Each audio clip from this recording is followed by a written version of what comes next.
Hi there, I'm Ilja, and today we're going to talk about my top 10 of all time, with the extra 5 that still make it to top 10, barely.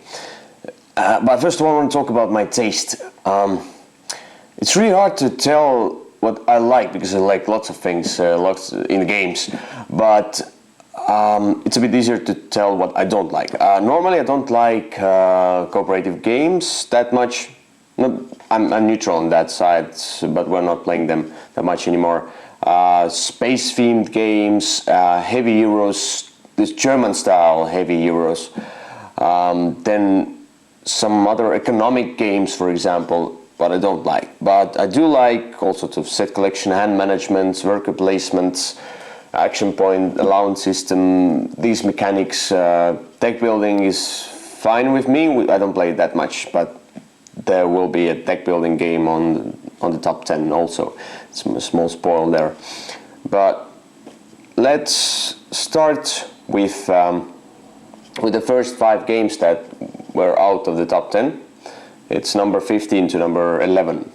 So, and the first game is Marauders Duel. Now, this is a 2-player game. It's easy to learn, easy to teach. Really fast to play. It's a drafting game. I don't like drafting games that much when you're drafting from each other and sending the cards around the table.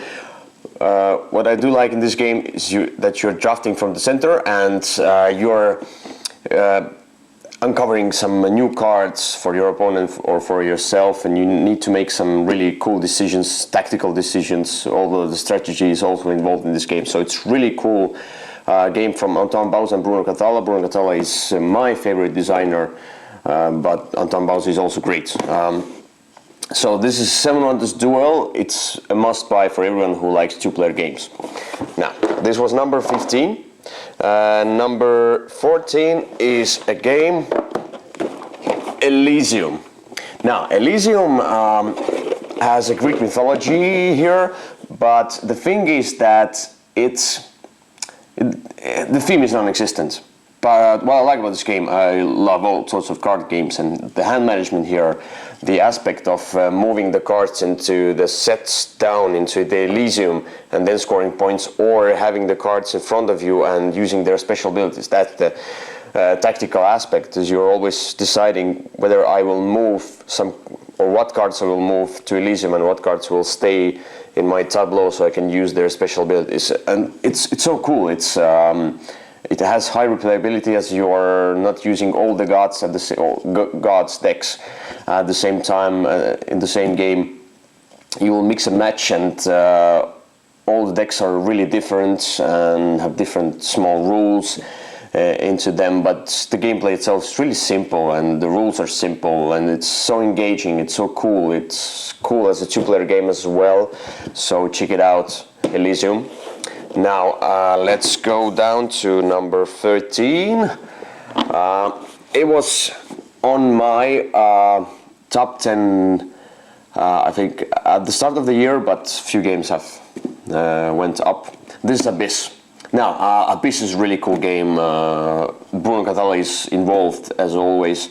It's a set collection game where you are exploring decks and getting allies to get lords, to get keys, to get locations, and this is like a Euro game, set collection game, with gorgeous art, with cool theme. We have the expansion. We haven't played the expansion yet. We'll do that soon, I hope. But it's a really simple game, and if you go into that knowing that it's simple, you will enjoy that. If you want to go in there thinking like, oh, I want some complex game, no, it's not for you. But it has some really good decisions to make, and basically it's all about points. But the Lord cards special abilities, and the special abilities on the Lord cards are really cool as well. I just like it quite much, and it's really cool and gorgeous art. Now, that was number 13, Abyss. Let's go to number 12. I have it right here. It's really heavy box here. It's Robinson Crusoe. We have the expansion. We have the promos and everything like that. Co-op games, I'm neutral with them, but Robinson Crusoe is a worker placement game. I love worker placement mechanic, and Here it has the adventure aspect. I love the adventure, I love the story, I love everything about this game. But it doesn't get to the table that often because it's cooperative game and it's really hard game. It's really hard to win. So, but we want to try the expansion, the campaign mode. I think the campaign mode will make it more story-driven and cool. But this game is great. We even play like that. So when we get these adventure cards, we cover the downside of the card, so we don't know what will exactly happen when the card comes up again. So we only read the first part of the card and then we'll decide. Let's do that. For example, the monster appears. What do you do? Will you approach him or will you run away? And under there is a solution, but we're not reading the solution. So it's really cool. Just really cool game. Nothing to say more about this one. Yeah, that's Robinson Crusoe. Number 11 is also a really heavy box. We have the inserts from GameGuards.eu. I'm going to post a link to our Estonian insert maker GameGuard in the description. But this is Merchants and Marauders, and we have the expansion. We haven't played the expansion, but as a base game, it's quite heavy, or let's say it has complex rules. It has lots of questions, frequently asked questions, and it's really hard to get it on the table because of that.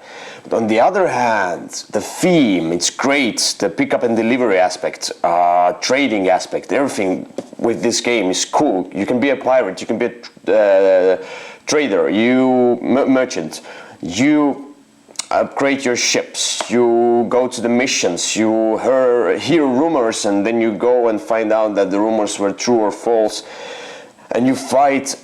Maybe this combat, the ship combat, isn't that funny. It's great when you are in the combat, but it's not so great when you are looking when somebody else is having the combat. It's really long, and it's a big downtime. On the other hand, yeah, I just love it. I can overlook the combat issue, the negative issue, and just play this game. It's like a Pirates of the Caribbean. There were some video games that based on the Pirates of the Caribbean and so on, but the pirates and this Renaissance and all the ships in the Caribbean. I love the video games of that theme, and this one represents that theme the best way. It's Merchants and Marauders. It's really great game, and it has a great insert that you should take a look at the GameGuards.eu, our own insert maker. So that was my 15 through 11, and now we're gonna talk about my number 10. So our top 10, my top 10. And my number 10 is a deck building game. It's the only deck building game that I, let's say, completely love, because it's so great. It's small, it's a small box, but it's so great. It's Valley of the Kings. We also have the Valley of the Kings Afterlife. This is the standalone expansion. You can play it separately. The game is not the same, just different cards, but the gameplay is the same. Now, Valley of the Kings is a straightforward deck building. Just getting cards from the center to score points. But the main sort of uniqueness in this game is that you are, first of all, drafting the cards from the pyramid. If you can see here, the pyramid. And you can get the cards from the base of the pyramid, and then the pyramid will crumble, and new cards that you have seen previously but you cannot get them will become available, and so on. But you can manipulate the pyramid a lot with all the special abilities. But the main thing in this game is how you score. You score only the cards that you entomb. It means that you will sort of sacrifice cards from your hand or from your deck, and put them aside into the tomb. It's a favorite the Pharaoh, Valley of the Kings, ancient Egypt theme. You will entomb the cards, and you cannot use their abilities anymore or use them as money to buy new cards. So we need to make crucial decisions throughout the game, whether I will put the cards into Tom and score the points at the end of the game, or will I still use them, but maybe in the future I will not get them at the right time and I cannot entomb them anymore, because entombing is an action as well. And there are some cards that allow you additional entombing and so on. So it's really cool game. I like it a lot. You need to make really hard decisions about your cards in your deck, in your hand, and so on. It has really cool abilities. It's a set collection game because you're getting points best on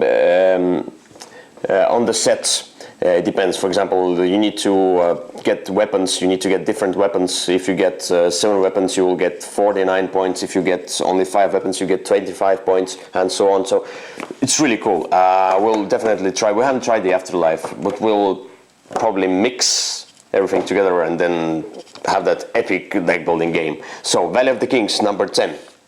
Now, number 9 is another game that has the expansion that we haven't played. It might go higher on my list because of that, but we don't know. And it's sort of a parent Suburbia. Is more of that economic game, and I didn't like it that much. I don't like tile placement games normally, but this is an exception, and this is Castles of Matking Ludwig. Castles of Matking Ludwig is really cool as you're building your castle. I love building something in games, and building your castle is cool part of that. And you get rewards based on whether you complete the room. If you complete the room, you'll get some cool rewards, and you can do some really cool combinations on your turn. And the other cool thing is the Master Builder. When you are the Master Builder, you get money only, or let's say you can skip the turn and get money, but the best way to get the money is when you are the Master Builder, you will arrange the prices of rooms that are out there in the market. And you have to arrange them based on what you're thinking is that what the opponent needs. You see that the opponent has a lot of money and he needs, desperate needs that room. Then I will put it as a more expensive room. All the money goes to the Master Builder. All the money that the players are buying with the rooms for the markets. So this is a cool aspect of this game. And I really like the pace of the game. I just like the look of it on the table, lots of different crazy castles going, like it's sort of a castle plan laid out, but it's still really cool, colorful. I just love the theme itself. It's much better for me than Suburbia. It's just really cool, and I want to try the expansion and see if it goes up in my list. Now, let's go to the next one. That was number 9, Castles of Matking Ludwig, and number 8 is a worker placement game. And I told you I love worker placement games, and that's Manhattan Project. We have the latest expansion, and it stayed in my top 10 because of the expansion, because it gets the new modules, the cool modules, these famous people and new bombs, and you can make more peaceful game by getting less aircraft spots and so on. But why this game is cool? Because of the unique theme, first of all, and that you are building, sort of building your own tableau, your own board, and then you're doing the combination with the workers. You can put one worker on the main board and then as many workers as you want on your player board. But you need to have buildings on your player board to put the workers on.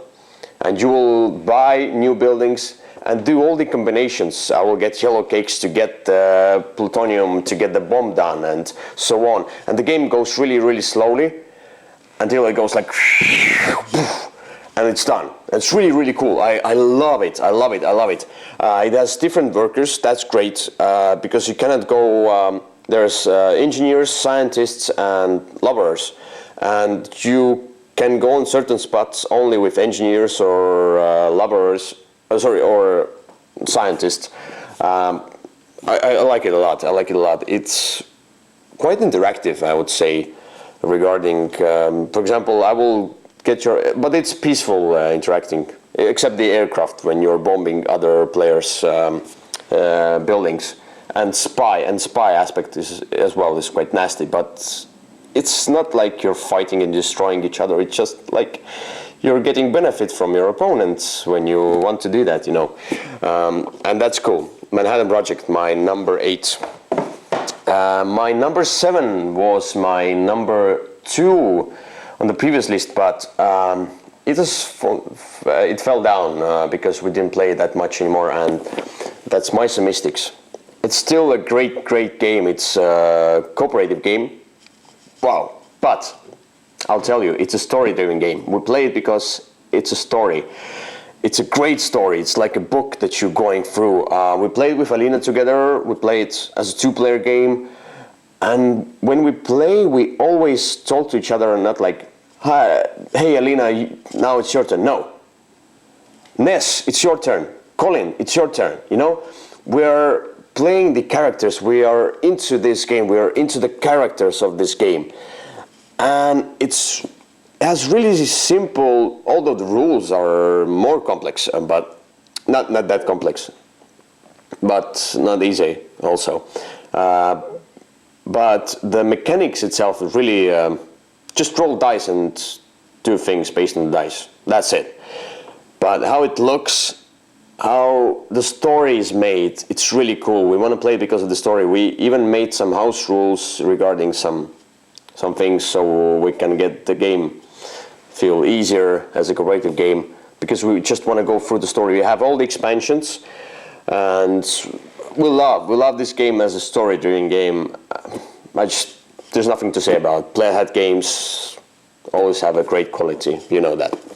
Now, that was number 7, Mice and Mystics.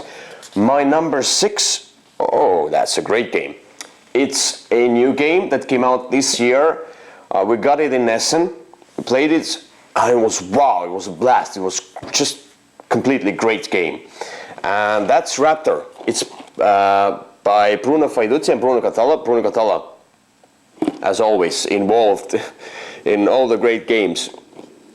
It's a 2-player asymmetrical game where one of you is playing scientist and the other one is playing Raptor and her babies. And the Raptor and her babies try to escape from the jungle, and scientists are trying to get the Raptor, get her babies, and get them back in the cage. And there are so cool things. For example, when you the main thing is outguessing your opponents. You have cards. You have a deck of cards. You're having 3 cards each turn in your hand, and then you're going to decide what card you're going to play. And the card has a number and has a special ability. And you play cards simultaneously, and then you reel them. The lowest number on the card gets the special ability. So, for example, the player with the lowest card gets the special ability, but the player with the highest cards gets the highest number minus the lowest number of the card. That many action points. For example, if there were 2 cards, 2 and 6, the 2 will get special ability written on that card, and the 6 will get 4 action points. And action points are moving or doing some basic things, but 4 action points, that's a lot. So you're always thinking of what you need more. Do you need more of that special ability, or do you need more action points or whatever? Or you're trying to outguess your opponent, and when you reveal them, you're like, oh, she played this card. I thought she would play this card, you know. And it's so great, and it's so simple. It's simple rules. It's really fast. It looks great. The miniatures are all different. Raptor babies are almost the same, but the scientists are all different, and it's quite thematic, you know. You're spreading the fire, you're catching the babies, putting babies to sleep, and carrying the babies and getting them in the cage, or putting Mama Raptor to sleep, and so on. And Raptor is eating all the scientists, you know. I just love it. It's a great 2-player game. It's a must-buy for everyone who loves 2-player games. It's really easy rules and great production from Madagod as well, and I just love it. Nothing else to say. Vincent Detrade is the one who made the art for that game. Now, that was the Raptor, number 6. Number 5. I think it was a bit higher, number 4 maybe, in the previous list, but it's one of these heavy Euro games that I do enjoy a lot. Maybe because it's a French designer, and it's a French school heavy Euro game. It's from Italy, and it's Archipelago by Christophe Bellinger. And I love everything about this game because it has really great theme. The theme comes through. You're exploring the island, you're getting the resources, you're building up your colony, markets, cities, and you're fighting with the locals, you know, and because the locals will probably make a big mess out of everything you have done so far, and even everyone can lose if the locals outnumber you. The locals will outnumber the count of people that you have living in the colonies. They will win. And the crisis is really cool because you are cooperating regarding the crisis. You need to do it together, otherwise you will all have a bad time. But here, also what's cool, the worker placement aspect is really cool. You can do lots of things. You can do a lot of things. You can explore, and that's cool, exploring and doing. You have these special inventor cards or character cards that give you really cool special abilities each turn. And the market and a bit of economic, you know, that I normally don't like, but I like here. But what's really cool about this game is are these cards that you get at the beginning of the turn, at the beginning of the game. On the cards there are the condition of game ending and the sort of a victory condition. The thing is that everyone gets that card, and the game can end at certain points. But I know only one aspect of game ending. You know, I know only one condition on what terms the game can end. I don't know all the others, so I need to be careful. I need to see what others are building. On the other hand, the lower part of the card has the victory conditions, or let's say, has the part that you know what, how many points and for what you're gonna get the points. But each other player has this card, and you know, and they have some other thing written there. For example, the other player has the card that's the most iron gets 4 points, the second place gets 3 points. I have most cities gets 4 points, and so on. And you need to look into what other players are building. If another player is building lots of markets, then he probably has that point scoring condition about the markets, and then you're gonna build also really fast to, because when you reveal all the cards at the end of the game, the cards will score for everyone, not just for you, and that's cool. That's cool about this game.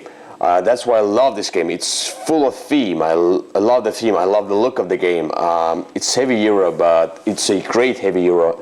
It's the example of heavy Euro that should be made each time, not the dry, themeless German Euros. I'm sorry, I just cannot stand them. But this one is really cool. Yeah, that's the Archipelago. Now, number 4, that was number 5. Number 4 is another worker placement game with another great theme and colonization as well. But yeah, it has a really, really great theme. And I have the first edition of that. That's Age of Empires. I don't have the expansion for that. I would love to have the expansion, but it's really hard to get it. And the deluxe version costs a lot of money. I don't have all that money to get the game for like over 100 euros. No, plus shipping, no, never.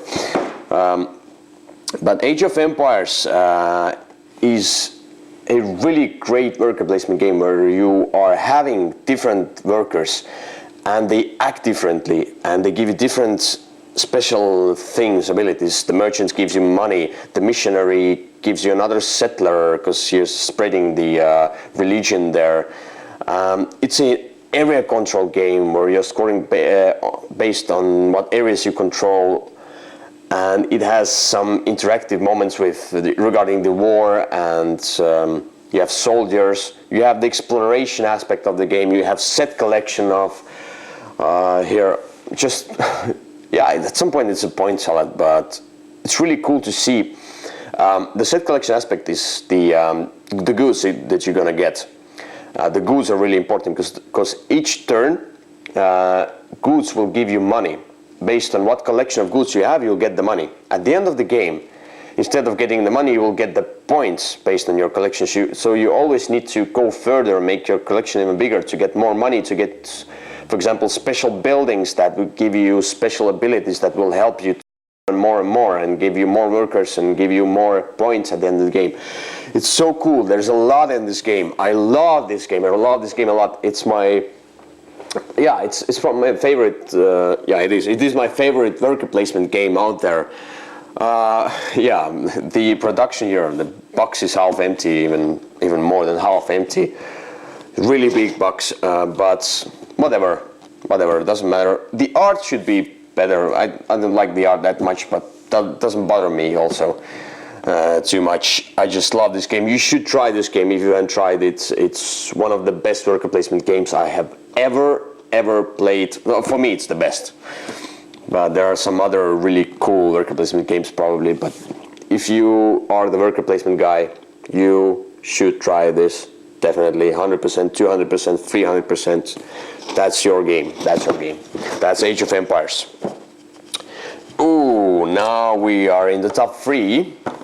And number 3 is a game that we thought that when I saw this game at Essen, I thought that the last one, the 2014, I thought like, no, I want to buy it. You know, it feels a bit like maybe dry or something like that.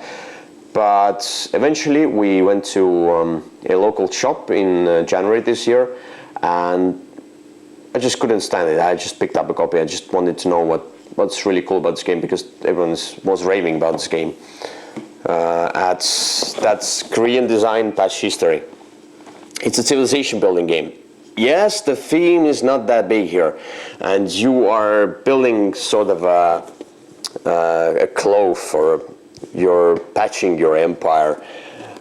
What's really cool about this game, it has a lot of going on, but all the mechanics work smoothly, and I like different aspects. I like the aspect of bidding, when you're bidding on the tiles. I love the aspect of patching my empire, because sometimes you will partially cover one card and get rid of that bonus on that card because you're covering it to get a new bonus or something like that. You need to be... There are some restrictions on what grid you can build up, and you know, it's really interesting and cool. It's really tactical, the strategical game, and how many workers you're going to get. You need to feed your workers as well, and sometimes I know some people who don't like the feeding that much, but here the feeding is cool. I like it. It's at some point really thematical, you know. It doesn't have that, it's not a Forex game. It doesn't have that technology tree or anything like that. It's a bit fiddly on the side of counting the resources, because you have like 8 wooden tokens, discs, that you're gonna constantly move from one number to another number. Yeah, it's a bit fiddly. But on the other hand, there's a lot of going on, but it's really smooth, like smooth mechanics.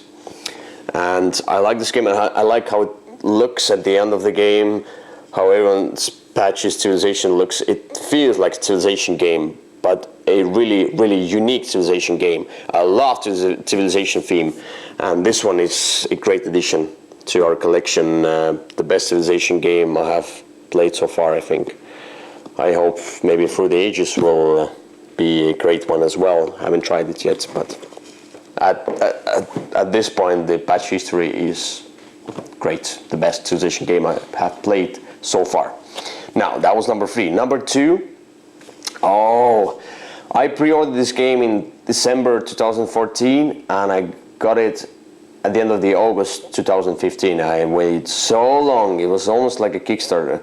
But it's not a Kickstarter, because this company knows that Kickstarter isn't that good.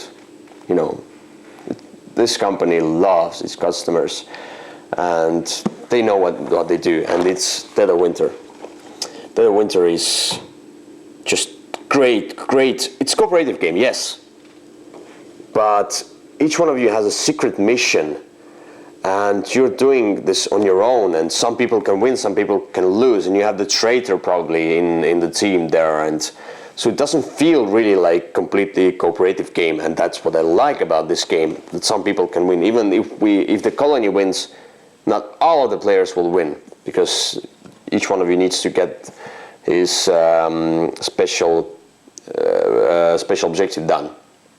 There are a lot of cards. I love the hand management aspect of the game. I love how the resource is really important, and you need to make really important decisions as a traitor or as a colony man. You know, you have different characters, and the story is great. The crossroad cards that happen sometimes in a turn.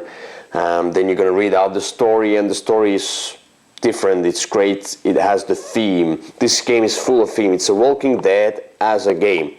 And I love it because the zombies are on the side. They are not really important here. Zombies are just some meats you're gonna shoot sometimes, you know. It's all about the characters. It's all about psychology. It's all about players interacting with each other. It's just a really cool, great game. It's one of the best, of course, because it's number 2 that I have played in my life. So, Dead of Winter Crossroad game, I'm already looking forward to Dead of Winter standalone expansion. I'm going to mix everything together and play the epic game. I'm looking forward to new Crossroads games, the space game, although I don't like the space theme, but Planet games, they're cool, they know what they do, and I think I will like the space themed games as well. So, that's number 2, Dead of Winter, great game.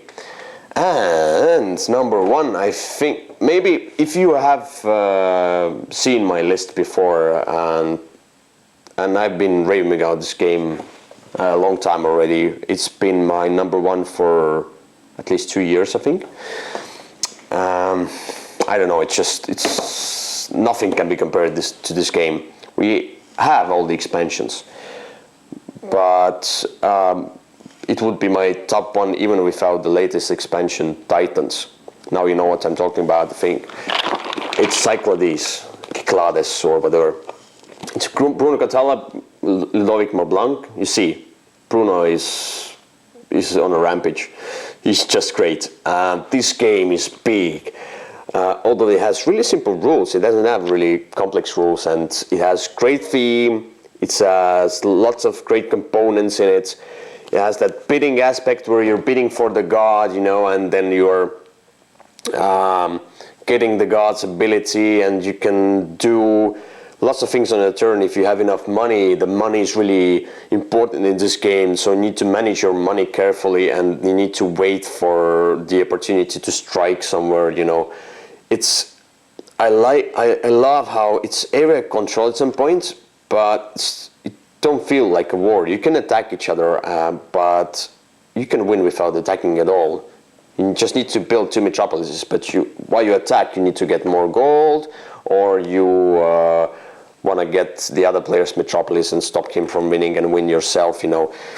That's cool about this game. Everything is cool about this game. It's really well balanced. If you play Cyclades with the first expansion, Hades expansion, it's great because it has the heroes, it has the priestess that makes you keep the heroes longer, it makes you keep the monsters longer, because the monsters are normally for 1 turn only and then will go away. There's a Kraken, you know, the Minotaur, the Medusa, and so on.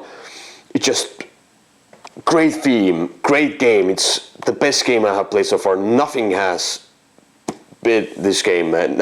Nothing. I can't compare this game to anything else. It's far away, like it's the first place. It's top 1. It will be top 1 for a long time, I think, because I haven't seen a game that's better than Cyclades. We had with Alina like the Titan expansion as well. Alina doesn't like Titan expansion that much.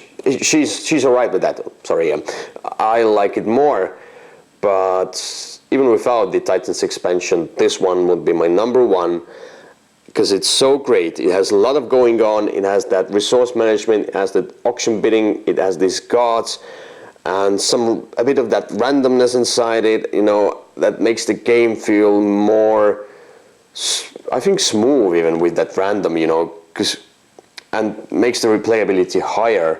Because if everything would be non-random, you know, it would be just a dry game, because you're gonna just approach the same strategy all the time, you know, and I don't like that. I like some random in games because they make the game feel more tactical, and I love tactical aspects in games. And this one is strategical, tactical. It's just a great game. It's Cyclades is my number one. Now, this game is also quite heavy, and I told you about the inserts as well. GameGuard EU. We have the insert for the Cyclades that can fit all the expansions, promos. We have some kind of promos as well there.